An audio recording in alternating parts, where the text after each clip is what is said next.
ಇವತ್ತಿನ ರೆಸಿಪಿ ಬಂದುಬಿಟ್ಟು ಇಡ್ಲಿ, ಅದ್ರ ಜೊತೆ ಸಾಂಬಾರು ಮತ್ತು ಚಟ್ನಿ. ಸೊ ಇದು ಮೂರು ರೆಸಿಪಿನ ನಾನು ಈ ವಿಡಿಯೋದಲ್ಲಿ ತೋರಿಸ್ತೀನಿ. ಸೊ ವಿಡಿಯೋನ ಎಲ್ಲೂ ಸ್ಕಿಪ್ ಮಾಡಿದೆ, ಬಿಗಿನಿಂಗಿಂದ ಎಂಡ್ ತನಕ ನೋಡಿ. ಯಾವ ಥರ ಇಡ್ಲಿನ ರೆಡಿ ಮಾಡೋದು, ಚಟ್ನಿ ಮತ್ತು ಸಾಂಬಾರನ್ನ ರೆಡಿ ಮಾಡೋದು ಅಂತ ಹೇಳ್ಬಿಟ್ಟು ಪ್ರತಿಯೊಂದು ಐಟಮ್ನು ನಾನು ಡೀಟೇಲ್ ಆಗಿ ಈ ವಿಡಿಯೋದಲ್ಲಿ ತೋರಿಸಿದ್ದೀನಿ. ಸೊ ವಿಡಿಯೋ ಸ್ಟಾರ್ಟ್ ಮಾಡೋಕ್ಕಿಂತ ಮುಂಚೆ ನನ್ನ ಚಾನಲ್ನ ಸಬ್ಸ್ಕ್ರೈಬ್ ಮಾಡಿಲ್ಲ ಅಂತಂದರೆ ಚಾನಲ್ನ ಸಬ್ಸ್ಕ್ರೈಬ್ ಮಾಡ್ಕೊಳ್ಳಿ, ಬೆಲ್ ಐಕನ್ನ ಕ್ಲಿಕ್ ಮಾಡಿ, ನಿಮಗೆ ಫಸ್ಟ್ ನೋಟಿಫಿಕೇಷನ್ ಬರುತ್ತೆ. ಸೊ ಬನ್ನಿ, ಯಾವ ಥರ ಇಡ್ಲಿ, ಚಟ್ನಿ ಮತ್ತು ಸಾಂಬಾರನ್ನ ಮಾಡೋದು ಅಂತ ನಿಮಗೆ ಈ ವಿಡಿಯೋ ಮುಖಾಂತರ ತೋರಿಸ್ಕೊಡ್ತೀನಿ. ಸೊ ಫಸ್ಟ್ ಐಟಮ್ ನಾನು ಈ ವಿಡಿಯೋದಲ್ಲಿ ನಿಮ್ಗೆ ತೋರಿಸ್ತಾ ಇರೋದು ಇಡ್ಲಿ. ಸೊ ಇಡ್ಲಿ ಮಾಡೋಕ್ಕೆ ಏನೇನು ಬೇಕು ಅಂತ ನೋಡೋಣ. ಸೊ ಇಲ್ಲಿ ನಾನು ಒಂದು ಬಟ್ಲ ಆಗೋಷ್ಟು ಉದ್ದಿನ ಬೇಳೆನ ನೆನೆ ಇಟ್ಕೊಂಡಿದ್ದೀನಿ. ಅಟ್ಲೀಸ್ಟ್ ಒಂದು 4 hours ಆದರೂ ನಾವು ಇಡ್ಲಿ ಮಾಡೋಕ್ಕೆ ಉದ್ದಿನ ಬೇಳೆನ ನೆನೆ ಇಟ್ಕೊಳ್ಬೇಕು. ನಾನು ಒಂದು ಕಂಪ್ಲೀಟ್ ಬಟ್ಲು ತೊಗೊಂಡಿಲ್ಲ, ಅದರಲ್ಲಿ 3/4 ಬಟ್ಲನ್ನ ನೆನೆ ಹಾಕಿದ್ದೀನಿ ಉದ್ದಿನ ಬೇಳೆ. ಇವಾಗ ನಾನು ಎರಡು ಲೋಟ ಆಗೋಷ್ಟು ಇಡ್ಲಿ ರವೆನ ತೊಗೊಂಡಿದ್ದೀನಿ. ಅದನ್ನ ನೀಟಾಗಿ ವಾಶ್ ಮಾಡ್ಕೊಳ್ಬೇಕು ನಾವು. ಸೊ ಚೆನ್ನಾಗಿ ವಾಶ್ ಮಾಡಿಬಿಟ್ಟು 15 to 20 ಮಿನಿಟ್ಸು ಇಡ್ಲಿ ರವೆನ ನೆನೆಯಕ್ಕೆ ಬಿಡಬೇಕು. ಸೊ ಇಡ್ಲಿ ರವೆ ನೆನಿಬೇಕಾದ್ರೆ ನಾನು ನೆನೆ ಹಾಕಿರೋಂಥ ಉದ್ದಿನ ಬೇಳೆನ ಮಿಕ್ಸರ್ಗೆ ಹಾಕ್ಕೊಂಡೆ. ಸೊ ಉದ್ದಿನ ಬೇಳೆನ ಚೆನ್ನಾಗಿ ಫೈನಾಗಿ ಪೇಸ್ಟ್ ಮಾಡ್ಕೊಳ್ಬೇಕು. ಸೊ ನೋಡ್ತಾ ಇದ್ದೀರಲ್ಲ ನೀವು, ಉದ್ದಿನ ಬೇಳೆ ತುಂಬಾ ನೀರಾಗಿರಬಾರ್ದು, ತುಂಬಾ ತಿಕ್ಕಾಗಿರ್ಬೇಕು ಆ್ಯಕ್ಚುಲಿ. ಬಿಕಾಸ್ ನಾವು ಇಡ್ಲಿ ಮಾಡಬೇಕಾದ್ರೆ ಇಡ್ಲಿ ರವೆಗೆ ನೀರೇ ಹಾಕಬಾರ್ದು. ಜಸ್ಟ್ ನಾವು ಯಾವಾಗ ರವೆ ತೊಳಿತೀವಲ್ವ, ಆ ತೊಳೆದಿರೋ ಕನ್ಸಿಸ್ಟೆನ್ಸಿಯಲ್ಲೇ ಉದ್ದಿನ ಬೇಳೆನ ಕಲಿಸ್ಬಿಟ್ಟು ನಾವು ಇಡಬೇಕು. ಸೊ ಇಲ್ಲಿ ನೋಡ್ತಾ ಇದ್ದೀರಾ, ಉದ್ದಿನ ಬೇಳೆ ಚೆನ್ನಾಗಿ ಫೈನ್ ಪೇಸ್ಟ್ ಆಗಿದೆ.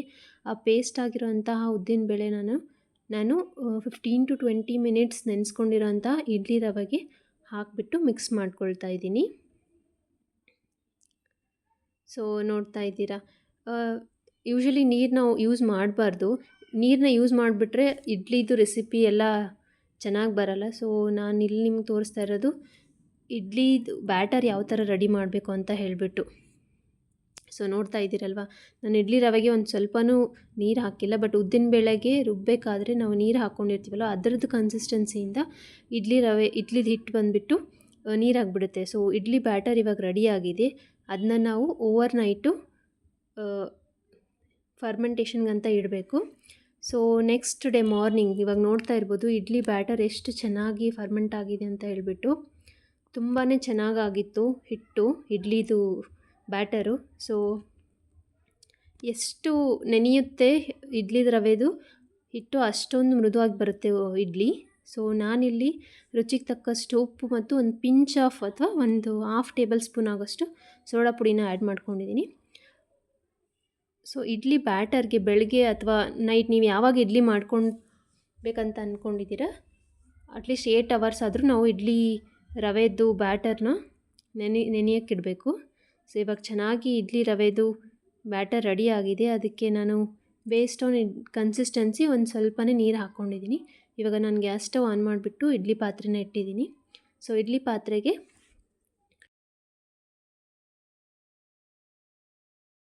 2 ಗ್ಲಾಸ್ ನೀರನ್ನ ಹಾಕ್ಕೊಂಡ್ಬಿಟ್ಟು ಬೇಯಕ್ಕಿಡಬೇಕು. ಸೊ ಇಡ್ಲಿ ಪಾತ್ರೆ ಒಳಗಡೆ ನಾವು ಹುಳಿದ ಅಂಶ ಯಾವುದಾದ್ರೂ ಯೂಸ್ ಮಾಡ್ಬೋದು. ಇದನ್ನು ನೀವು ಹುಣಸೆ ಹಣ್ಣಾದರೂ ಯೂಸ್ ಮಾಡ್ಬೋದು ಅಥವಾ ನಿಂಬೆ ಹಣ್ಣಾದರೂ ಯೂಸ್ ಮಾಡ್ಬೋದು. ನಾನಿಲ್ಲಿ ನಿಂಬೆ ಹಣ್ಣನ್ನು ಹಾಕಿಬಿಟ್ಟು ಇಡ್ಲಿ ಪಾತ್ರೆಯಲ್ಲಿ ನೀರನ್ನ ಬೇಯಿಸೋಕ್ಕಿಟ್ಟಿದ್ದೀನಿ. ಸೊ ನೀರು ಬೇಯಿಸೋ ಟೈಮಲ್ಲಿ ನಾನು ಇಡ್ಲಿ ಪಾತ್ರೆಯಲ್ಲಿ ಸ್ವಲ್ಪ ಆಯಿಲ್ನ ಹಾಕಿಬಿಟ್ಟು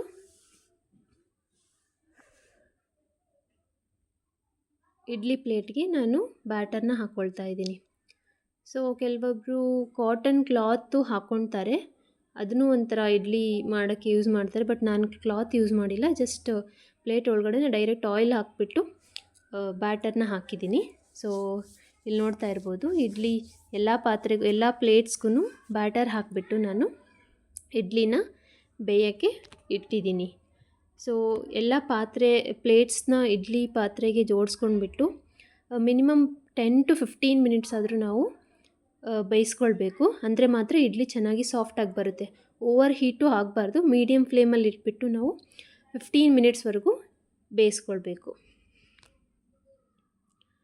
ಸೊ ಇವಾಗ ನೋಡ್ತಾ ಇರ್ಬೋದು 15 ಮಿನಿಟ್ಸ್ ಆಯಿತು. ನಾನು ಇಡ್ಲಿ ಪಾತ್ರೆನ ಓಪನ್ ಮಾಡಿಬಿಟ್ಟು ಇಡ್ಲಿನ ತೆಗಿತಾ ಇದ್ದೀನಿ.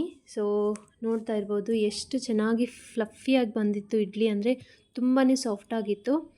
ಸೊ ನಾವು ಇಡ್ಲಿ ಪಾತ್ರೆಯಿಂದ ಇಡ್ಲಿನ ಸಪ್ರೇಟಾಗಿ ತೆಕ್ಕೊಳ್ಬೇಕಾದ್ರೆ ಅದಕ್ಕೆ ಒಂದು ಸ್ವಲ್ಪ ಕೋಲ್ಡ್ ವಾಟರ್ ಅಥವಾ ನಾರ್ಮಲ್ ವಾಟರ್ನ ಸ್ಪ್ರಿಂಕಲ್ ಮಾಡಬೇಕು, ಅಂದರೆ ಬೇಗನೆ ಇಡ್ಲಿ ಪ್ಲೇಟಿಂದ ಬರುತ್ತೆ.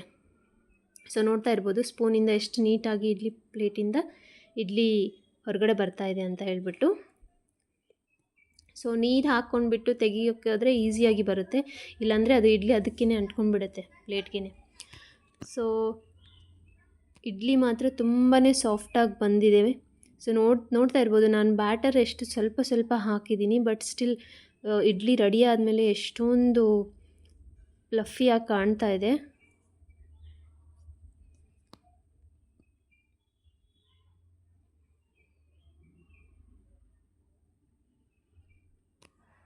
ಇಡ್ಲಿ ಸಾಫ್ಟಾಗಿ ಬರಬೇಕಂದ್ರೆ ಮೇನ್ ಬ್ಯಾಟರ್ ನಾವು ಯಾವ ಥರ ರೆಡಿ ಮಾಡ್ಕೊಳ್ತೀವಿ ಅನ್ನೋದ್ರ ಮೇಲೆ ಇರುತ್ತೆ.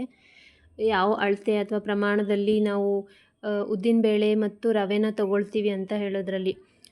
ಬಿಕಾಸ್ 2 ಅಥವಾ 4 ಲೋಟ ನೀವು ಇಡ್ಲಿ ರವೆನ ಯೂಸ್ ಮಾಡ್ತಾಯಿದ್ರೆ ಅಟ್ಲೀಸ್ಟ್ 1/4 ಲೋಟ ಆದರೂ ನಾವು ಉದ್ದಿನಬೇಳೆನ ಯೂಸ್ ಮಾಡಬೇಕು. ತುಂಬ ಜಾಸ್ತಿ ಉದ್ದಿನಬೇಳೆ ಹಾಕಿದ್ರೂ ಇಡ್ಲಿ ಅಷ್ಟೊಂದು ನೀಟಾಗಿ ಬರಲ್ಲ. ಸೊ ಇಲ್ಲಿ ನೋಡ್ತಾ ಇರ್ಬೋದು ಎಷ್ಟು ನೀಟಾಗಿ ಇಡ್ಲಿ ಬಂದಿದೆ ಅಂತ ಹೇಳ್ಬಿಟ್ಟು. ಎಲ್ಲೂ ಒಂದು ಇಡ್ಲಿ ಪ್ಲೇಟ್ಗೂ ಅಂಟ್ಕೊಂಡಿಲ್ಲ, ಅಷ್ಟು ನೀಟಾಗಿ ಇಡ್ಲಿ ಹೊರಗಡೆ ಬಂದಿದೆ. ಸೊ ನೋಡ್ತಾ ಇರ್ಬೋದು ಓಪನ್ ಮಾಡಿದ್ರೆ ಎಷ್ಟೊಂದು ಸ್ಪಾಂಜಿ ಥರ ಇತ್ತು, ಅಂದರೆ ಇಡ್ಲಿ ತುಂಬಾ ಸಾಫ್ಟಾಗಿತ್ತು. ಸೊ ಇವಾಗ ಬಿಸಿ ಬಿಸಿ ಇಡ್ಲಿ ರೆಡಿ ಆಗಿದೆ. ಸೊ ನಾನು ಮುಂಚೆ ವಿಡಿಯೋದಲ್ಲೇ ಹೇಳ್ದಂಗೆ ಈ ವಿಡಿಯೋದಲ್ಲಿ ನಾನು 3 ಇಂಗ್ರೀಡಿಯೆಂಟ್ಸ್ ಕವರ್ ಮಾಡ್ತಾ ಇರೋದು, 3 ರೆಸಿಪೀಸ್ನ ಕವರ್ ಮಾಡ್ತಾ ಇರೋದು. ಸೊ ಸಾಫ್ಟ್ ಫ್ಲಫಿ ಆಗಿರೋಂತಹ ಇಡ್ಲಿ ಇವಾಗ ರೆಡಿ ಆಗಿದೆ. ಸೊ ಈ ಇಡ್ಲಿ ಜೊತೆ ಸವಿಯೋಕ್ಕೆ ಸಾಂಬಾರು ಮತ್ತು ಚಟ್ನಿನ ಮಾಡ್ಕೊಳ್ಳೋಣ. ಸೊ ನೆಕ್ಸ್ಟ್ ರೆಸಿಪಿ ಬಂದುಬಿಟ್ಟು ಸಾಂಬಾರು, ಇಡ್ಲಿ ಸಾಂಬಾರು. ಸೊ ಇಡ್ಲಿ ಸಾಂಬಾರು ಮಾಡೋಕ್ಕೆ ನಾನು ಒಂದು ಕುಕ್ಕರ್ನ ತೊಗೊಂಡಿದ್ದೀನಿ, ಅದರಲ್ಲಿ ತೊಗರಿಬೇಳೆನ ಯೂಸ್ ಮಾಡ್ತಾಯಿದ್ದೀನಿ. ಸೊ ಯೂಶ್ವಲಿ ಸಾಂಬಾರಿಗೆ ನಾವು ತೊಗರಿಬೇಳೆನೇ ಯೂಸ್ ಮಾಡೋದು. ಆ ಬೇಳೆನ ಚೆನ್ನಾಗಿ ವಾಶ್ ಮಾಡಿಬಿಟ್ಟು ಅದಕ್ಕೆ ನಾನು ಪಾಲಕ್ ಸೊಪ್ಪನ್ನ ಯೂಸ್ ಮಾಡ್ಕೊಳ್ತಾ ಇದ್ದೀನಿ. ಸೊ ಇಡ್ಲಿ ಸಾಂಬಾರಿಗೆ ನಾವು ಬೇರೆ ಬೇರೆ ತರಕಾರಿನೂ ಯೂಸ್ ಮಾಡ್ಬೋದು. ತರಕಾರಿ ಇಲ್ಲ ಮನೇಲಿ ವೆಜಿಟೇಬಲ್ಸ್ ಬೇಡ್ದೇ ಸೊಪ್ಪು ಹಾಕ್ಬಿಟ್ಟು ಮಾಡೋಣ ಅಂತ ಅಂದರೆ ಪಾಲಕ್ ಸೊಪ್ಪನ್ನ ಯೂಸ್ ಮಾಡ್ಕೊಳ್ಬೋದು. ಸೊ ನಾನಿಲ್ಲಿ ನೀಟಾಗಿ ವಾಶ್ ಮಾಡಿಟ್ಟಿರೋಂಥ ಅರ್ಧ ಕಟ್ ಪಾಲಕ್ನ ತೊಗರಿಬೇಳೆಗೆ ಹಾಕಿಬಿಟ್ಟು ನೀರು ಹಾಕಿಬಿಟ್ಟು ಅದನ್ನು ಬೇಯಕ್ಕಿಟ್ಟಿದ್ದೀನಿ. ಸೊ 3ರಿಂದ 4 ವಿಸಿಲ್ಸ್ನಾದರೂ ನಾವು ಕೂಗಿಸ್ಕೊಳ್ಬೇಕು ಕುಕ್ಕರಿಂದ. ಸೊ ಇಲ್ಲಿ ನೋಡ್ತಾ ಇರ್ಬೋದು ಸ್ಟವ್ನ ಆನ್ ಮಾಡಿಬಿಟ್ಟು ನಾನು ಬೇಳೆನ ಬೇಯಿಸ್ಕೊಳ್ತಾ ಇದ್ದೀನಿ.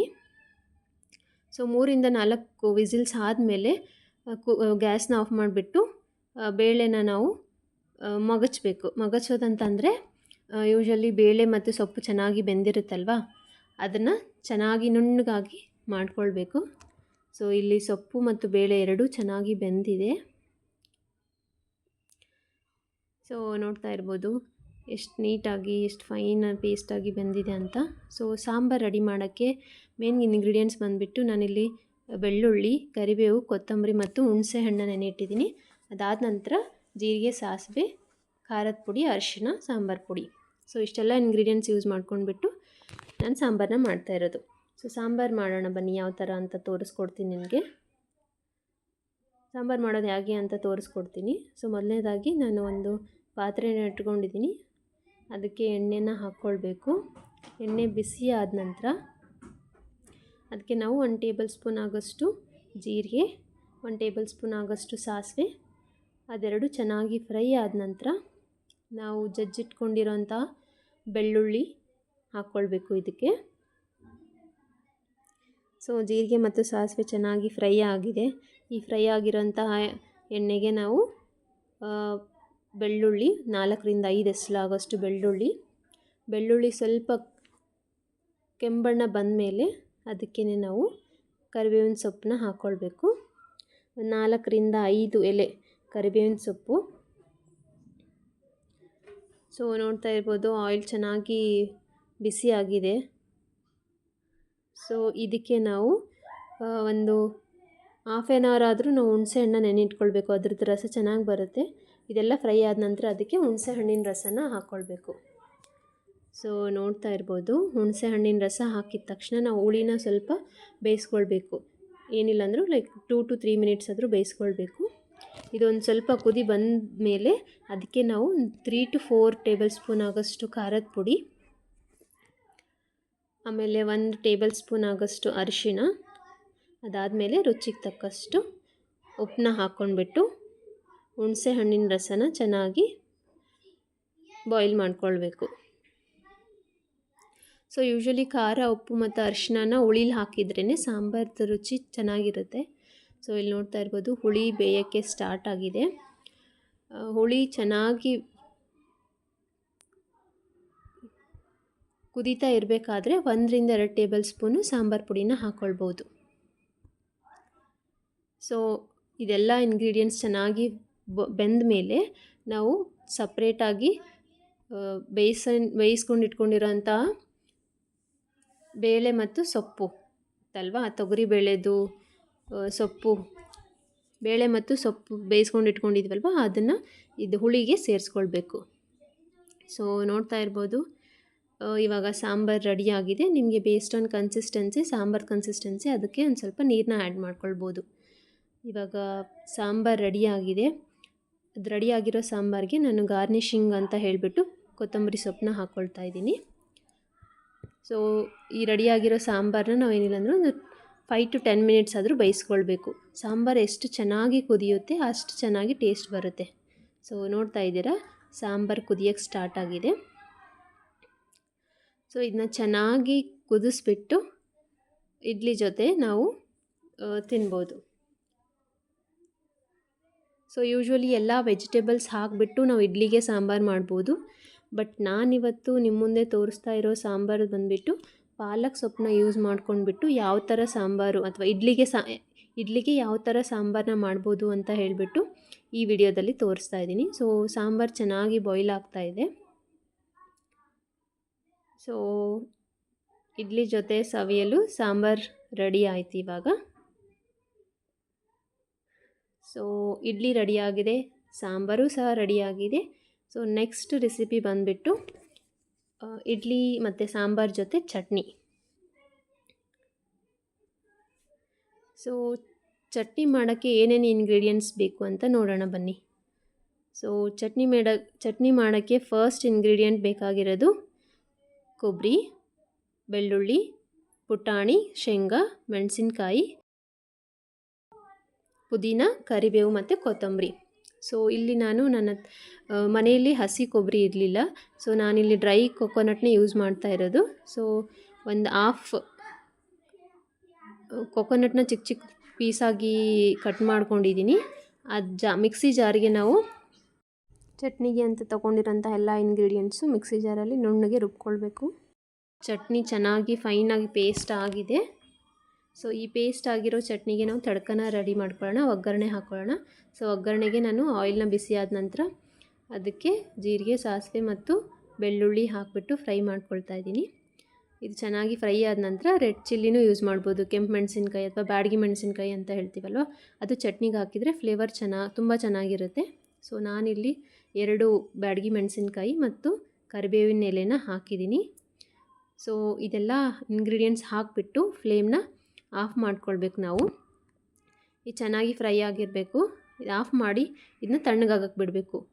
ಚೆನ್ನಾಗಿ ಇದು ಆರಿದ ನಂತರ, ತಣ್ಣಗಾದ ನಂತರ ನಾವು ಮಿಕ್ಸಿ ಜಾರಲ್ಲಿ ಮಿಕ್ಸಿ ಮಾಡಿಟ್ಕೊಂಡಿರೋಂಥ ಚಟ್ನಿನ ಈ ಒಗ್ಗರಣೆಗೆ ಹಾಕ್ಕೊಂಡ್ಬಿಟ್ಟು ಮಿಕ್ಸ್ ಮಾಡ್ಕೊಳ್ಬೇಕು. ಸೊ ಇಲ್ಲಿ ನೋಡ್ತಾ ಇದ್ದರೆ ಈ ಒಗ್ಗರಣೆ ಚೆನ್ನಾಗಿ ತಣ್ಣಗಾಗಿದೆ. ತಣ್ಣಗಾಗಿರೋಂಥ ಒಗ್ಗರಣೆಗೆ ನಾನು ಮಿಕ್ಸಿಲಿ ಹಾಕ್ಕೊಂಡಿರೋಂಥ ಕೊಕೊನಟ್ಟು, ಪುಟಾಣಿ, ಶೇಂಗಾದ ಪೇಸ್ಟ್ನ ಹಾಕ್ಕೊಳ್ತಾ ಇದ್ದೀನಿ. ಸೊ ಇಡ್ಲಿಗೆ ಒಂದು ಸ್ವಲ್ಪ ಚಟ್ನಿ ನೀರಾಗಿದ್ರೇ ಚೆನ್ನಾಗಿರುತ್ತೆ ತಿನ್ನೋಕ್ಕೆ. 2 ಥರನೂ ಮಾಡ್ತಾರೆ, ಗಟ್ಟಿ ಚಟ್ನಿ ಮತ್ತು ನೀರಿನ ಚಟ್ನಿ ಅಂತ ಹೇಳ್ಬಿಟ್ಟು. ನಾನು ಇಲ್ಬಿಟ್ಟು ನೀರಾಗಿರೋಂಥ ಚಟ್ನಿನ ಮಾಡಿದ್ದೀನಿ. ಸೊ ಚಟ್ನಿನೂ ರೆಡಿ ಆಯಿತು. ಸೊ ಈ ರೆಸಿಪಿಲಿ ನಾನು ನಿಮ್ಗೆ ತೋರಿಸ್ದಂಗೆ ಇಲ್ಲಿ ನೋಡ್ತಾ ಇರ್ಬೋದು, ಬಿಸಿ ಬಿಸಿ ಇಡ್ಲಿ, ತುಂಬಾ ಸಾಫ್ಟ್ ಆಗಿರೋಂಥ ಇಡ್ಲಿ, ಅದಾದಮೇಲೆ ಚಟ್ನಿ,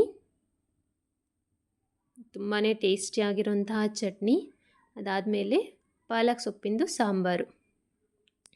ಸೊ ಇದು 3 ಐಟಮ್ಸು ರೆಸಿಪಿನ ನಾನು ಈ ವಿಡಿಯೋದಲ್ಲಿ ತೋರಿಸಿದ್ದೀನಿ. ಸೊ ಬಿಗಿನಿಂಗಿಂದ ಕಂಪ್ಲೀಟಾಗಿ ವಿಡಿಯೋನ ನೋಡಿ.